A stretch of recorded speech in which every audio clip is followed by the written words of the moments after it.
Two girls found dead in a hotel in Sylvan Lake, Alberta. Maple Leaf Sports and Entertainment's sweetheart deal with the city for the World Cup is revealed. Rise in tuberculosis among Indigenous communities in Canada's north. Strike vote among PSAC's members signals possible appetite for strike of 155,000 workers. And bombing in Myanmar by its military government leaves up to 133 people dead. Good morning. It's Thursday, April 13th. I'm Nora, and here are your headlines.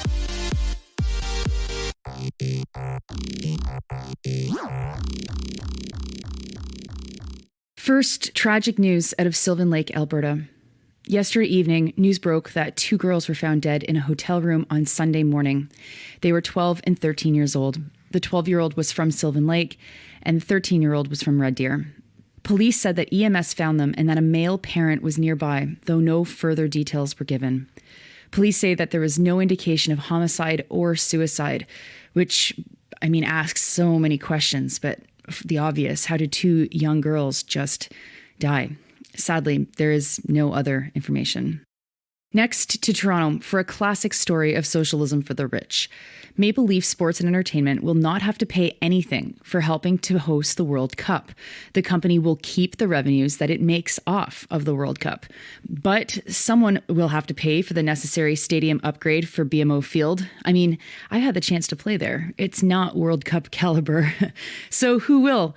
Ben Spur at the Toronto Star got his hands on a letter of intent from February. It says that the cost to host the games will be borne by taxpayers. MLSC will also get money to temporarily relocate the Toronto FC and the Argos during the World Cup. The decision was made by the city, which says that the deal, quote, protects the public interest, unquote, because MLSC has the, quote, unique mix of roles and expertise, unquote, that are needed to pull off the World Cup. MLSC is an amazing beast. In addition to the Argos and Toronto FC, it also owns the Maple Leafs and the Raptors and former Mayor John Tory. If you come after MLSC online, you get inundated with the weirdest trolls. As an aside, the company is majority owned by both Bell and Rogers. It answers the question, what does the love child between Bell and Rogers look like? The city didn't say how much it would pay for all of this, aside from at least $25 million to upgrade BMO Field. Last year, it was projected that it would cost the City of Toronto about $300 million to host part of the World Cup. Though, since then, FIFA has expanded how many games there will be, which will likely impact BMO Field as one of the fields being used as North America hosts the games. John Tory still sat on the board of Rogers back when he was mayor of Toronto, which many people saw as a conflict, as Rogers owns over a third of MLSC. When he blamed his resignation on having an affair with a staffer, it quickly came out that that staffer left his office for a job at MLSC. It's hard to see this deal with anything other than through corruption goggles. Next to Saskatchewan, where medical workers are being told to watch out for tuberculosis in children who live at some First Nations reserves. They've seen an unusual increase in TB as COVID has receded, a trend that has been seen around the world. There have been at least 3 deaths and 2 in patients under the age of 18 linked to TB outbreaks in Black Lake, Fond du Lac, and Pelican Narrows, reports the Globe and Mail's Kelly Grant. Wollaston Lake is being closely watched for a possible outbreak to emerge. Grant reports that 44% of TB cases in the north of the province were children.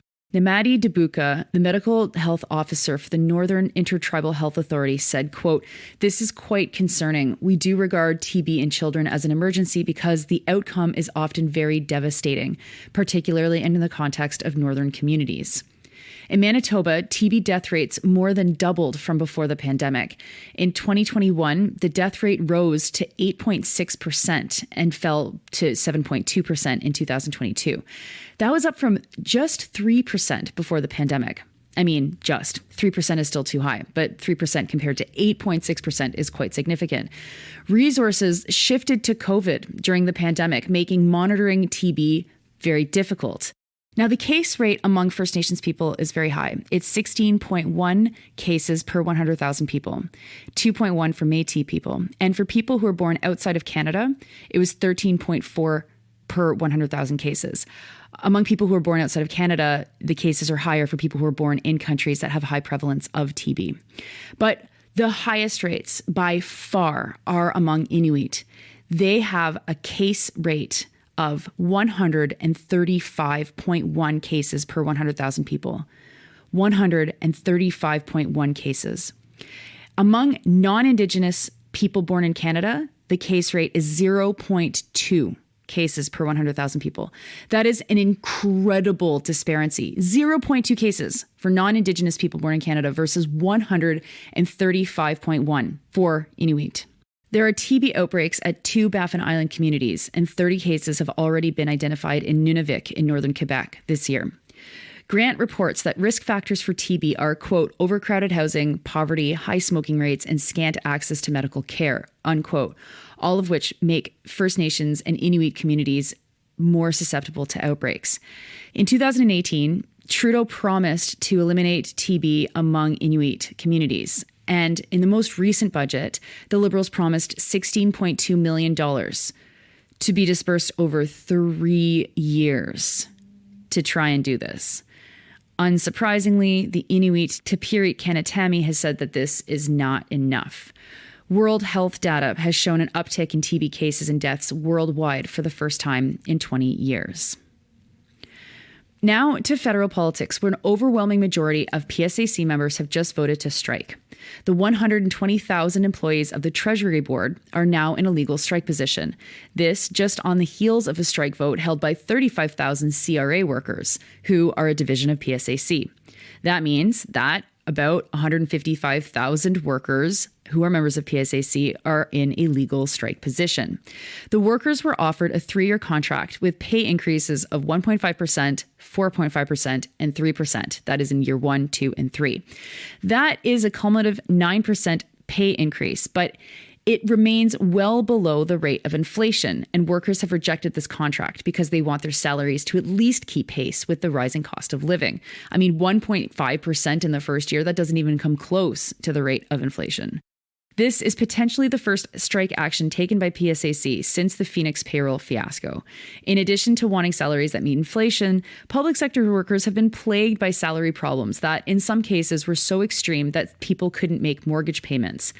That, plus the fight for these workers to have flexibility and work from home as they did during the first years of the pandemic, plus them being the ones who coordinated massive government programs like CERB in the thick of the pandemic, you can feel that there is a built-up frustration with how they've been treated. With strikes sweeping higher education in Eastern Canada, will there be a willingness to actually strike among these workers? We'll have to wait and see. And finally, CNN is reporting that 133 people were killed in central Myanmar yesterday after a military airstrike. It was the deadliest attack since the military overthrew government in a coup d'etat.